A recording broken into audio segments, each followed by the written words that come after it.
Guys দেখেন লাকড়ির চুলায় রান্না করতেছি, আর লাকড়ির চুলায় রান্না কিন্তু অনেক মজা। দেখেন আমি লাকড়ির চুলায় বেগুন ভাজা করতেছি। লাকড়ির চুলায় রান্না কিন্তু আলাদা একটা টেস্ট। আর শীতকালে তো লাকড়ির চুলায় বসে বসে রান্না করলে আর শীতটাও লাগে না, আগুনটাও পোহানো হয়ে যায়, অনেক সুন্দর করে আগুন জ্বলতেছে। আর এইদিকে দেখেন আমার বেগুনটা গুলা কি সুন্দর করে হচ্ছে, বুট বুট করে হচ্ছে। এই যে আবার এদিকে ভাত রান্না করছি, দেখাই আপনাদের।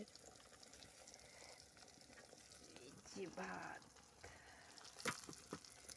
সব লাকড়ির চুলায়, বুঝছেন, সব লাকড়ির চুলায় রান্না করি। লাকড়ির চুলার রান্না কিন্তু আলাদা টেস্ট। আর গ্রামে তো লাকড়ির চুলায় রান্না করে সবাই।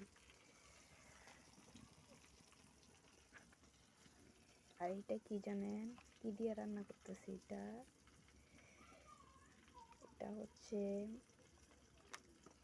অনেকে চিনবেন আবার অনেকে চিনবেন না। এই লাকড়িগুলা কি দিয়ে বানানো হয় জানেন? গোবর দিয়ে,